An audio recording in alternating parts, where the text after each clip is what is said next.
So I went to the Rock and Roll Hall of Fame in Cleveland. How was that? I was mainly looking at guitars only, and we were there for 5 hours. What? Wow. I'll tell you, a boring place is Cleveland on a Sunday. I was at Cleveland on a Sunday. Man, it's shut down. Yeah.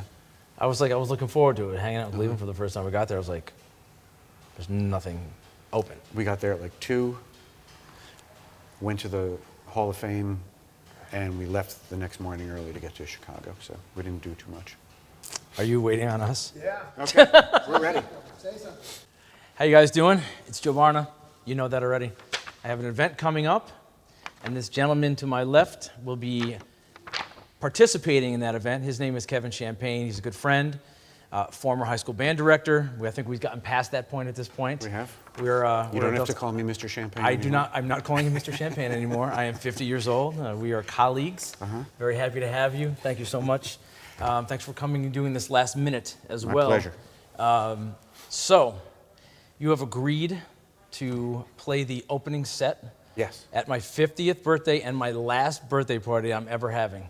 I'm not doing this anymore. No. I made a promise to myself when I was 30. I said, if I'm still alive at 50, this will be the last one. So I've hosted an event every year in a different venue almost every single time, different aesthetic. This will be like the 4th time I've had like a singer and a guitarist opening up. And it's always been exciting because it gives kind of like a juxtaposition to the event. You're not just listening to the same type of thing all night. And with my band being 5-piece with 2 horns in it, it's going to be quite punchy.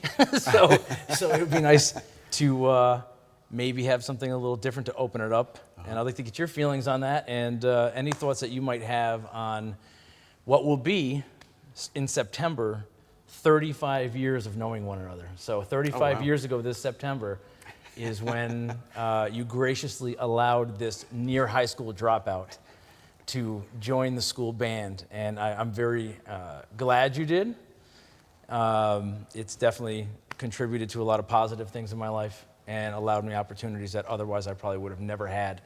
And you were very accommodating, if you will, during those formidable years. So I do appreciate that. But you know, we did an interview before, and I felt like I had a lot to say at that moment. It's the first time we were doing it. When was that? When did we? November, maybe? Yeah, I think we did a thing in November. The gig was in December. It was in December? The gig was in December. The gig, okay, so, yeah, and we did this before, and it was very successful, and you were great. I had a great time. Yeah. That was a blast. It was awesome. And I think it was a great idea having solo, acoustic, original music warming up for your bigger band. And the reception, I hadn't played original music by myself in so many years. I was nervous as... You were nervous? I was really nervous, yeah. I never get nervous After playing all anymore. these years? Yeah. I don't play my original stuff like solo. It's like, if I mess up, everybody's gonna know it. If it's a bad song, everybody's gonna know it. And, I don't think there was a bad song in the whole set. well, thank you. In fact, I felt weird getting up after you. Oh, really? Yeah, because people liked it so much. I was like, oh God, now we got to play jazz. Like there's no lyrics, you know what I There are no mean? lyrics. And there's nothing to hold on to really. It's changing every bar. Yeah. And you did such a good job. And there was a one song that you sang that the lyrics were hysterical. Bones. Is that what it was? I think it was Bones, It was yep. crazy. And at that point, I was like, oh man, all right. I don't know if we can go up and do anything that interesting, like, because people were laughing and they were having a good time, and my daughters like remembered the tunes on the later that night when I saw her. She remembered some of the songs, she was singing them, and I was like, The audience was very receptive. I was really happy about that. But I didn't think there was anything weird about you going up lyricless afterward. Yeah, no, I thought it was great. I thought it was we can switch if you want. You can open for me. But. I'm thinking about it. I don't look at it as opening or closing, I guess. Right, yeah, I mean, it's just sharing like, a bill. Yeah, we're just sharing it. To me, it doesn't really matter. I mean, Miles Davis used to say he wanted to open because he wanted the other band to have to play after him. Yeah. You know? Like follow this. Yeah, that was kind of the vibe. And it's like, I think it just doesn't matter where you are in the night. It really comes down to the quality of what you're doing. How was your experience doing that? I mean, I had a great time, and the people who came to see me thought I was good, but they also loved the jazz band. Oh, I thought it worked for everybody. well, that's why I was thinking about this, and I only had my band booked for this, but I didn't want that. That's not what I originally planned on. I was going to originally maybe get a jazz trio, piano, bass, and drums, 3 of my friends to come open, and then the longer that I thought about it, I was like, I don't think that's logical. It's not going to work, because also we're having food and stuff like that, and I think it's a little easier for people to have a meal because they're not going to be talking.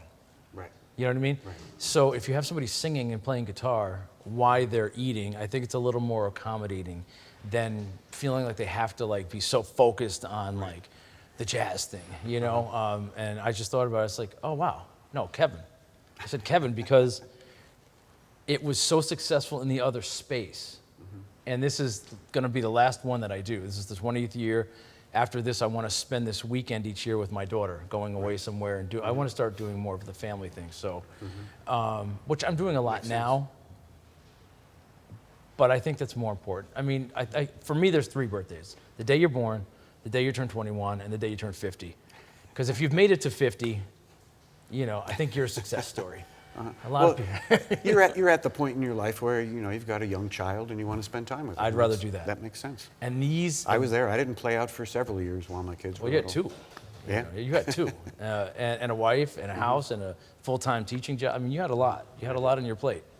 But these things, these events take a lot of effort, volunteers, Right. getting the food, booking the music, all that stuff, and it's just overwhelming sometimes. I'd rather just do something else.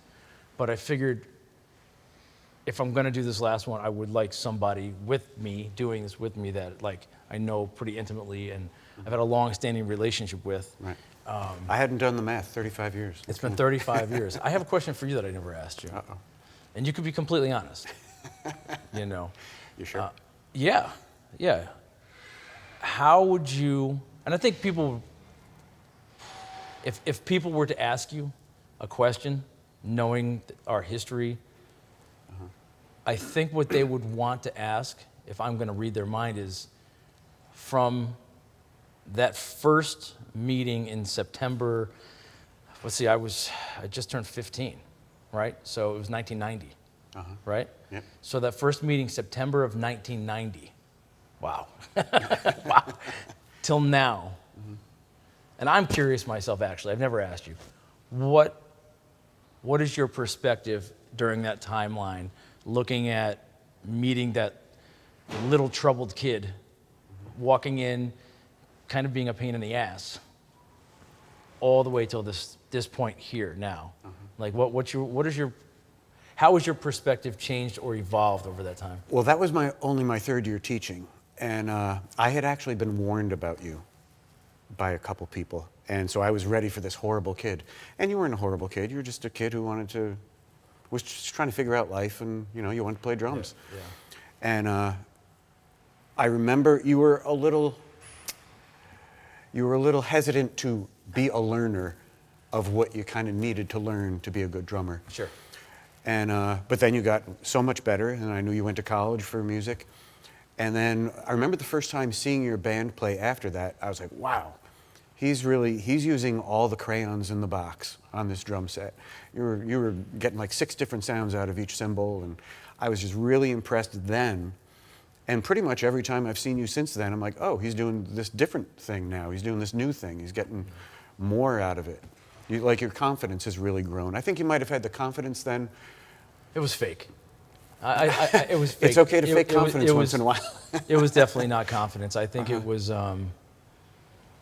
covering up for other things, masking other things I might have been feeling, and the only way I could, kind of mask that was to be overly or overtly confident, but it really wasn't. I was not confident at all.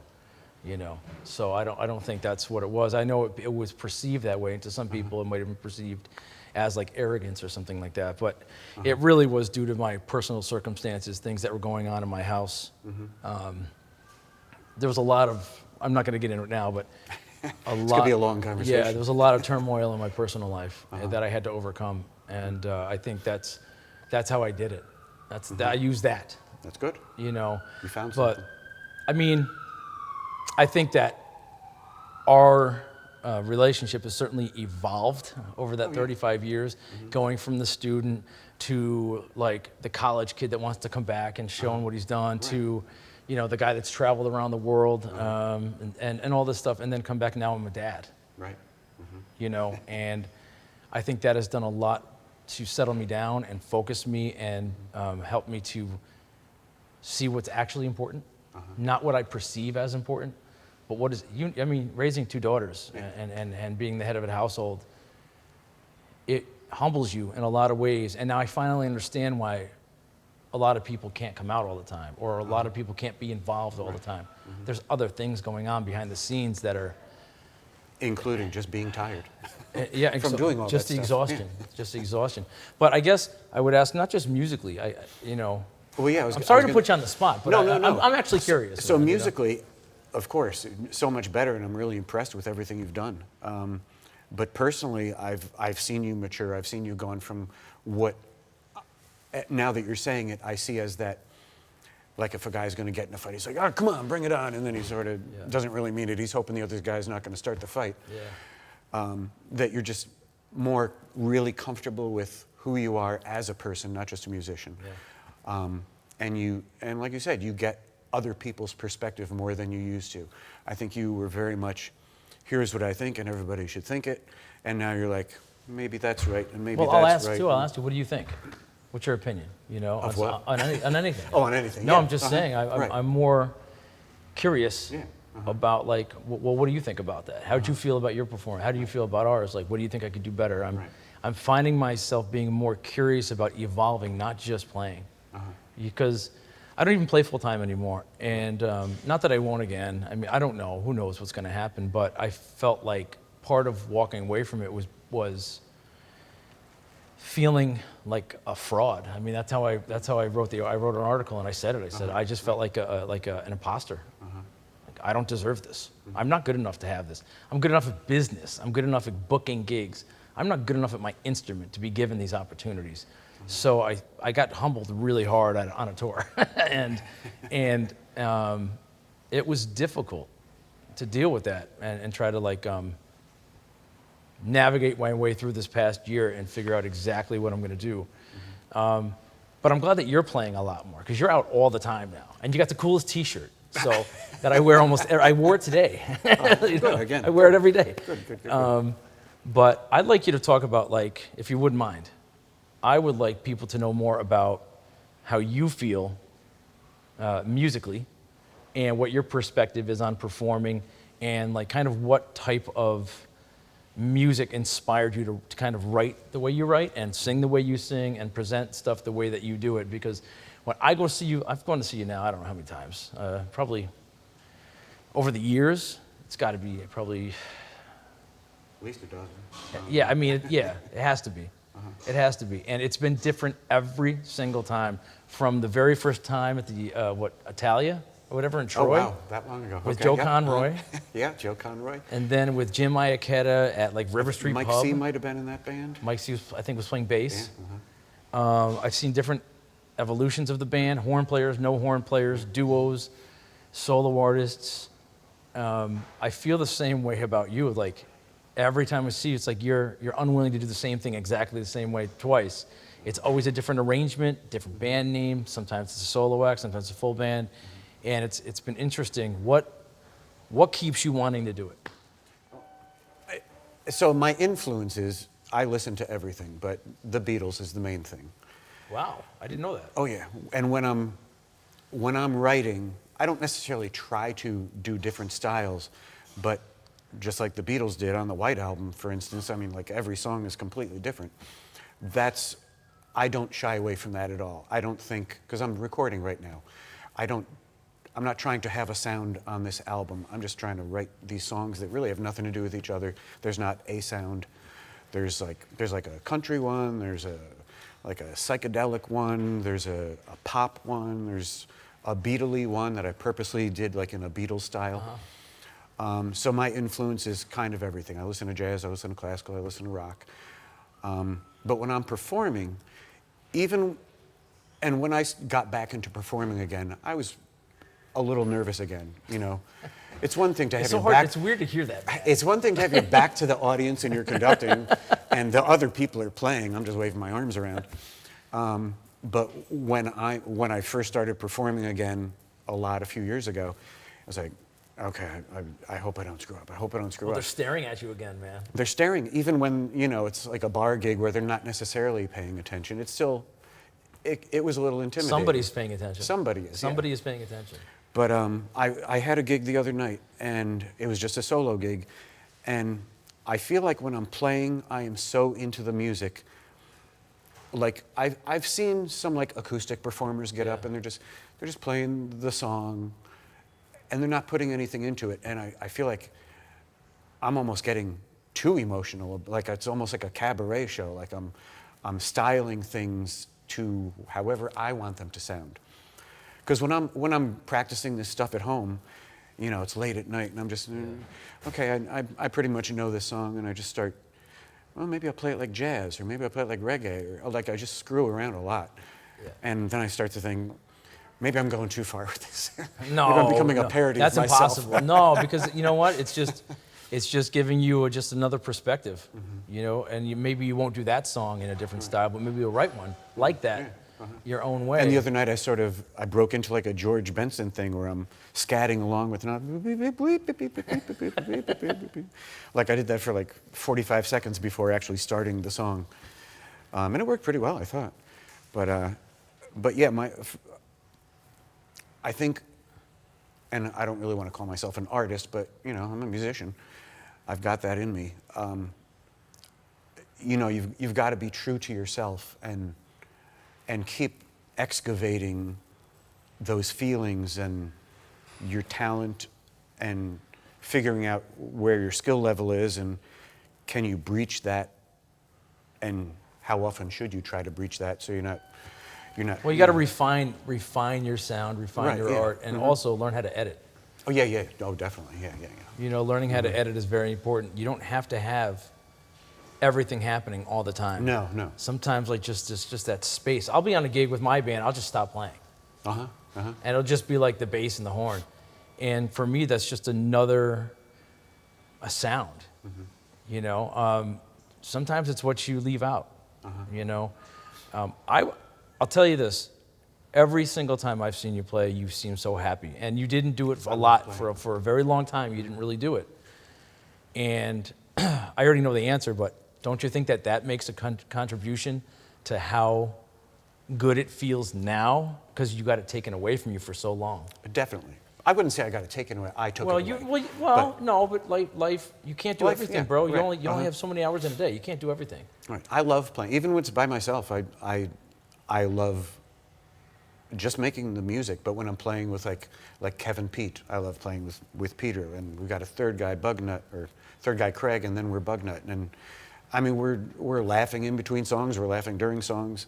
Somebody messes up a little bit, we just laugh it off. And, well, you seem very happy, and you also seem at peace. Like you said about myself, you seem very much at peace up there now. And like, I think a lot of it is when you don't have that to look forward to every weekend, or you don't have a regular gig at a club like every Wednesday night, or you have that kind of stripped away for a little while because you have to focus on other things. When you do finally get the opportunity to go back and do it, it's like you've been revived, or you're reliving something, but like through a new lens.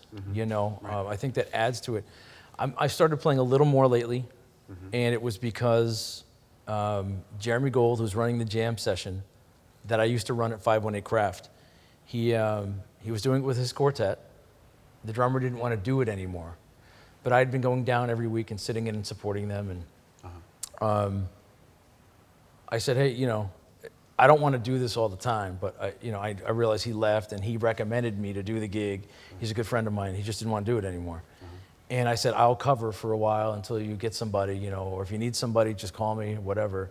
But I don't want to do it full time. And then I did the first one. It was a lot of fun. But then by the third one, I mean, it really started to sound like a band, and it started to be fun. And then all these people I hadn't seen, I got them to come back out, and they were coming out to hang out and sit in. All these drummers started coming out to hang out. And I was like, I didn't feel overwhelmed by it anymore, partly because I wasn't booking it. I was coming in playing drums and leaving, and I was helping run the jam session, but it wasn't my gig. My name wasn't on it. I didn't have to like make a set list. I didn't have to talk to the owners.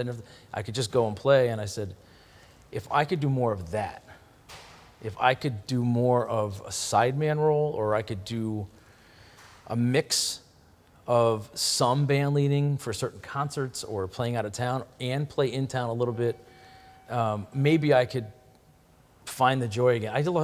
I'd be honest, I didn't enjoy playing anymore after last June. June 2024 destroyed me, and it wasn't fun. I remember the moment, it was March of 2024. I think it was March 7th. I was laying on the couch, and I had to go pack my car to go run my jam session. And I picked up like my 2 drums that I always put in the car first, and I felt like I couldn't bring them to the car. Like I just didn't want to go, you know? And I went, oh, nah. Well, you were playing a lot and booking other people. Yeah, it was a lot. You can get burned out on that. I was burned out, man. I couldn't even get my drums in the car, and I tried to call in. I didn't want to do it.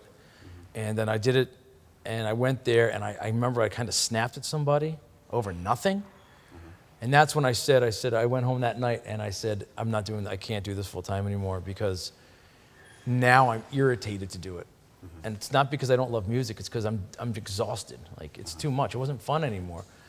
And going out and seeing you guys, over the last year, and going out to see a few other bands, and going out to hear some of my friends at a jam session, and just be able to actually be on the other side again, and just see how fun it is for other people, made me start thinking about how can I make this fun for myself again, you know?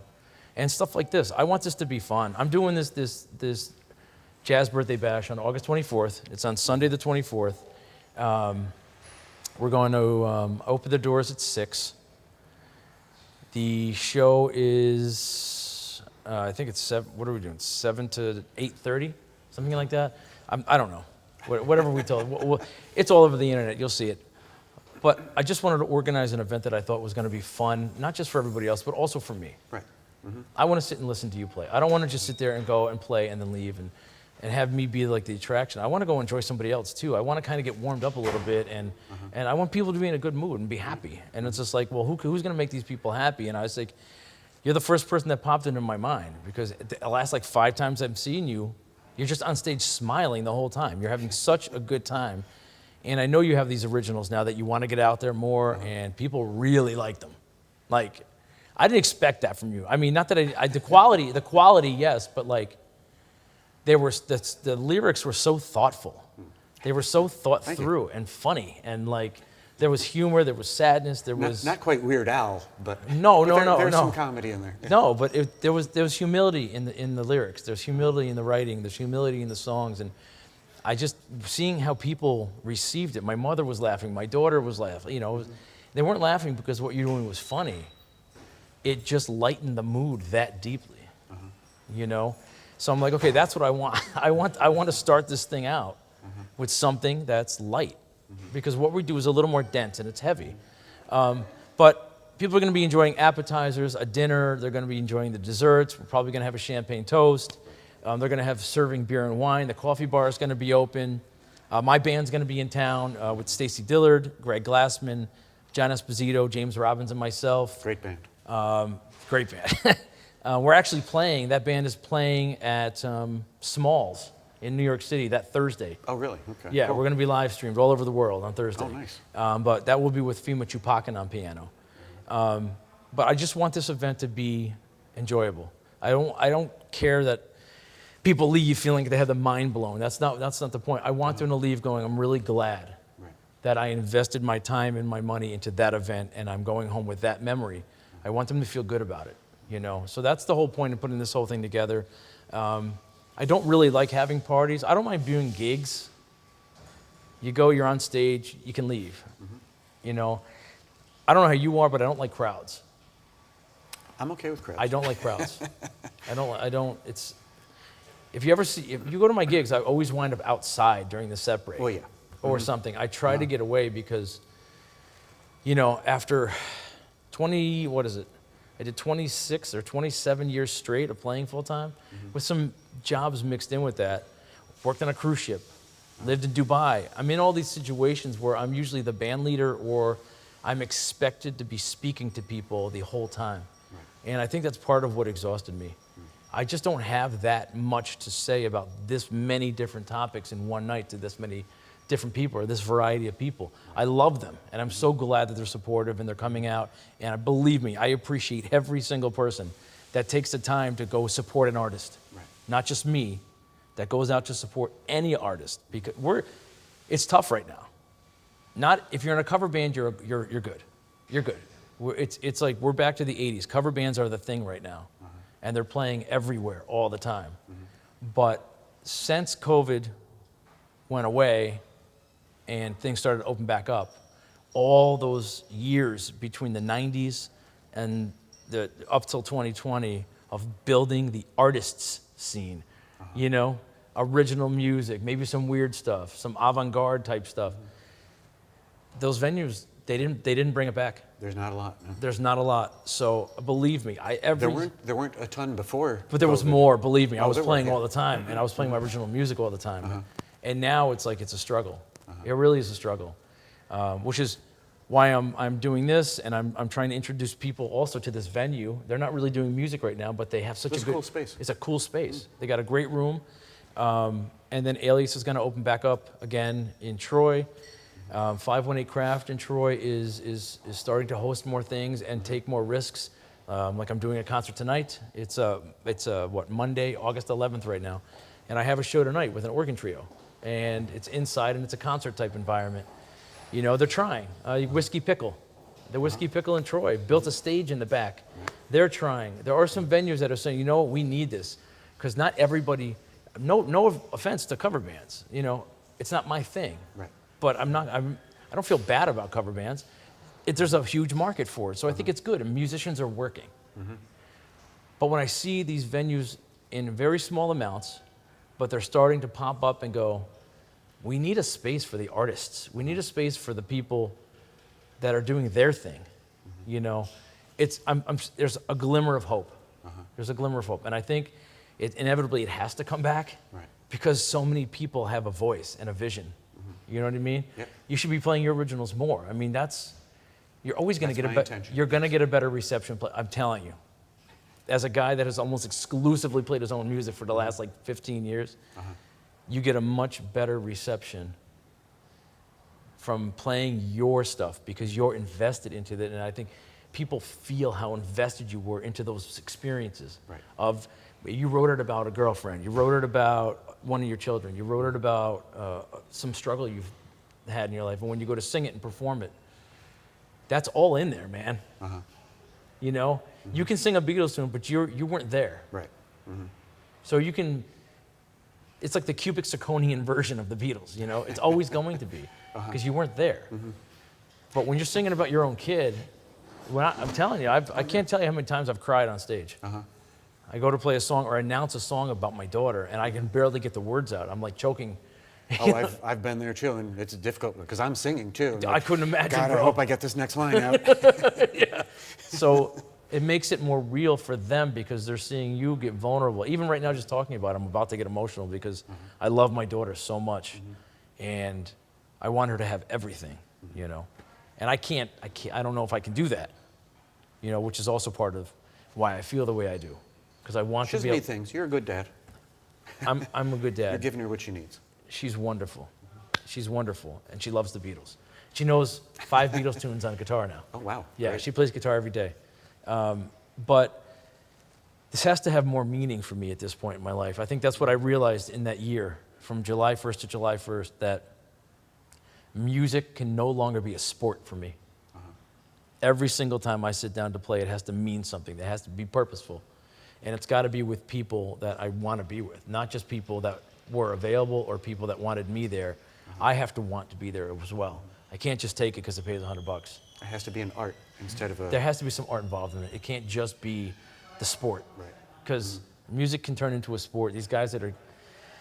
gigging 5-6 nights a week and singing the same songs just because they want the money. And it's like, I did that, man. I just can't do it anymore. You know, I want to feel that pleasure and that joy again that I see you experiencing.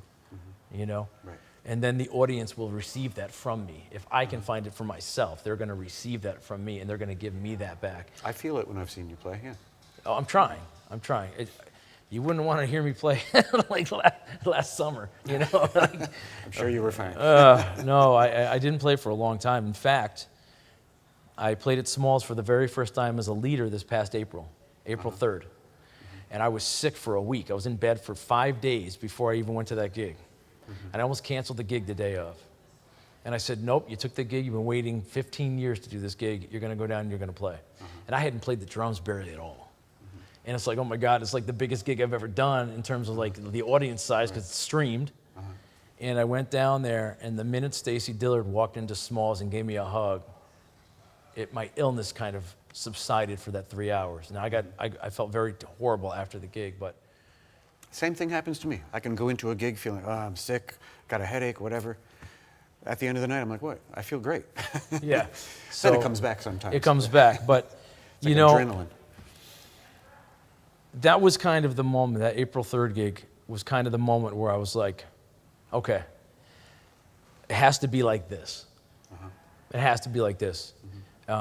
Because I should have been stressed out more, and I wasn't, because the situation brought life into me and it healed me a little bit, you know. And that's kind of where I'm at with it, and I want to give that. Also, were you ever a full-time performer? No. Okay. You have to give up so many parts of your life that you care about. You know, you're afraid to exercise because you don't want to hurt your hand. You're afraid to, whatever, turn a gig down because what if it leads to another gig? You know what I mean? It's like, it's all these situations. You feel like you don't want to sacrifice anything. It's all about the music, you know. And it can be really depressing. You know, when your life becomes like one directional. Right. So I think balance. And I think I do look up to you in a lot of ways, whether you realize this or not, because and I see your daughter all the time. I see her in Troy all the time. And she's walking around. She's working with flowers and agriculture. She's growing into her own. And I knew her when she was born, you know. So to see her as an adult, and then see you out playing again, and all the sacrifices that you made, which you probably don't look at them as sacrifices, but like, I would say it was, you know, you made a lot of sacrifices to, and you had struggles. I'm sure you had your own personal struggles. I don't know. I never asked you, but there's no way you can't. Right. Raising a family, you know, having a wife, owning a house, working a full-time job at a academic institution, you're going to have some struggles. It's a marathon. It's a marathon. Got to pace yourself. Yeah. Got to balance. But you made it through, and it's inspiring for somebody like me. Sometimes I was not balanced. I'm sure you weren't. I'm balanced now again. Having my daughter was the scariest, most intimidating experience ever. And I didn't think I was going to be able to do it. However, I will say this one story before we end, because I don't know that I've said this on camera. People asked me, what was the moment that you knew you were going to like take some time away and like take some time off? And I'll tell you, I don't know if I told you this. I was headlining in Nashville on the 14th and 15th of June at Rudy's Jazz Club last summer. Okay. And I mean, that was like a dream come true. Like, I'm the headliner at this club for 2 nights in Nashville, right? We didn't sell out the first night. We have 6 seats away from selling it out. The second night sold out before we started playing. Great. We play the gig. It's a great time. Everybody wants to go out after. I chose to hang out with my friend Zach Cohen, who lives there now. He's wonderful. He's a killer guitar player. So I went out with him all night, right? And we went out of town. It was just me and him. I wanted to catch up with him. We had a wonderful time. So instead of leaving Sunday the 16th, I believe it was, I decided to buy a hotel room for 2 nights for the rest of the band. And we were going to stay and just enjoy Nashville together. If I get choked up during this, just hold me. But I woke up, it was about, I don't know the exact time. I think it was like 10:51 in the morning. I could check my text messages. I woke up, I was in the hotel, I went to the bathroom, I came out, I checked my messages. There was a message from, it says, Mom. My daughter was staying with my mother while I was in Nashville, while I was away. And I open it up, and it's a message from my daughter, and she says, hey, Daddy, I hope that all the people loved your music in Nashville. I'm proud of you. I'm thinking about you, and I really hope that you're having a good time. And she put all these emojis and all this stuff, right? And then I scroll up a little bit. This is terrible, man. She says, it's a tough one, man. You got it. It's tough. She says, but my heart is broken today because it's Father's Day, and I'm not with my dad. Because she loves you. Because you're a good dad. That was tough. I didn't text her back. I went to the front desk, and I told the guy, cancel my reservations. And he said, I can't. And I said, no, you're going to. You don't have a choice. And it took him about a half hour, and he finally got it canceled and refunded me. I packed up my car. I texted the band. I said, I'm leaving. I got my car. I drove 18 hours straight. I stopped for gas 3 times. I didn't eat. I didn't do nothing. I got back to Troy from Nashville. I slept for an hour. I showed up to my mother's house. I took my daughter out to eat. And I said, you will never have to send me that text ever again. Good. And she was like, what are you doing here? And I said, I will never do that to you again. I said, you're right. My music is not more important than my family. So I spent one night with her. I got back in the car, and I went back out and finished the tour. It was another 2 weeks. That was the moment I just realized I can't do this. I'm not that guy. I can't be on a bus in Missouri going to a gig knowing my daughter's sitting home. Right. You know, somebody else is raising my child. You know, that's my responsibility. You know, and music will always be there. So when I look at somebody like you, you know, I don't tell you this stuff. I try not to get emotional around you, you know. It's like, and we don't agree on everything. I think it's obvious. But I still love the shit out of you. And I care about you a lot. And in a lot of ways I look up to you because I see your daughters are raised. One of them just got married, you know, and she's going to have her family. And I've been to your house. I've been in your home. You know, I've set up your drums. I've spent time with you guys. I've had dinner with you and your wife. And you know, it's just seeing a different side of this relationship and being men together now, not being a student and a teacher, has just really inspired me. And seeing that I can do this too. He did it. He was a musician, but he got his job and he raised his family and he did the right thing. And I'm sure there was hardships in there, but you got through it. And it's like, I can do it too. It's inspiring for me. You know, Good. I didn't think I could do it, man. I really didn't. I knew you could do it. I didn't think I could do it. I feel like such a failure sometimes, you know. I know I'm not. Never. I know I'm not, but believe me, I just got laid off from my job. Oh, no. I thought I was going to be there for the next like 10 years. But they hired somebody else. They didn't contract me. Now, it's not a door closing, it's a door opening as far as I'm concerned. But I got to find out what's on the other side of that door because I really don't know. And it's very scary because I don't have any money. And I don't have a pension, and I don't have anything saved, and I have this child that I have a responsibility for. And I have to make sure that she has every opportunity, not just that I didn't have, but that she deserves. You are a survivor. You've gone through this before. You've lost jobs, or you've left jobs, or whatever, and you always find something. But now I'm looking to other people for inspiration. You know, now I think about, okay, what would Kevin do, or what would Scott do, or what would, you know, one of my mentors just passed away, Hal Galper, and I don't think people understand how close I was to Hal. It was a very private relationship. We talked on the phone. When he passed away on the 17th of July, I believe it was, and I found it on the 18th. I just had a wonderful day with my daughter. Then we went to the beach, then we went to Troy to hear some music. I get home. She's getting ready for bed. I open up my phone. The first message I see is Hal passed away. I I cried. I couldn't speak. I cried for 3 hours straight. Cried myself to sleep. Because he had just left a message on my phone March 16th. He said, "Hey, Joe, I'm proud of you for everything you're doing in Troy. And I know you're working really hard."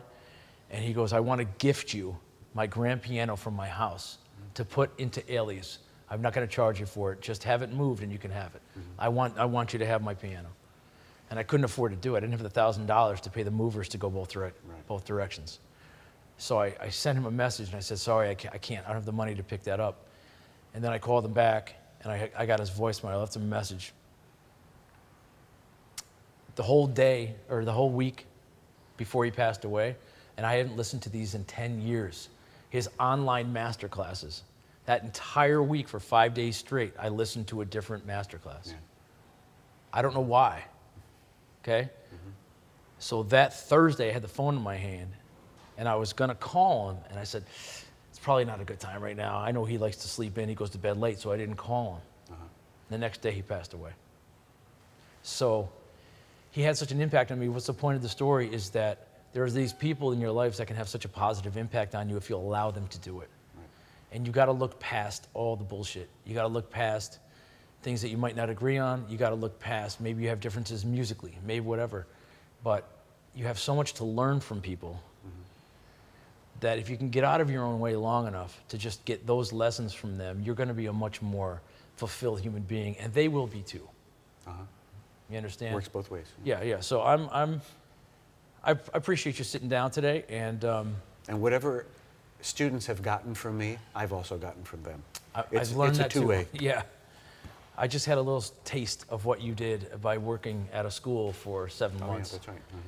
And I went to the beach the other day, went to Grafton Beach, and there was a group of kids from the school there, and they all ran up and hugged me, and the parents were scared. The parents were like, "Who is that?" And they're like, "That's Mr. Barna," right? And it's like, wow. You know, it's just that, how you could have an impact in that short amount of time. But it comes from everywhere. It's not just teachers, man. It's friends, family, it's band members.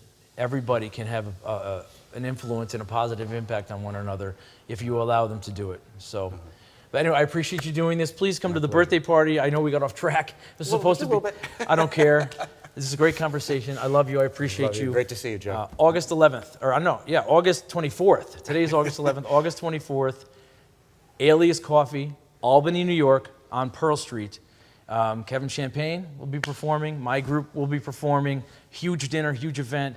Get tickets online. Go to eventbrite.com. Put in Joe Barna Jazz Birthday Bash, and you will be directed to those tickets, or find me on Facebook, or you can email me, joebarnamusic@gmail.com, and I will send that information to you. Instagram, Joe Barna Music. There's a bunch of different ways. If you can't make it, but you want to make a contribution to the event, you can do that through Venmo or Zelle or cash donation, whatever, if you want to do that. However you want to contribute is fine with us. You know, but it's going to be fun. Yeah, it's Go. be fun. Sorry, we got a little off track, got a little emotional, but that's me. So anyway, thank you so much. I appreciate it. And thank you, Bill Stern, my man Bill Stern, for videotaping this. He's the man. Thank you.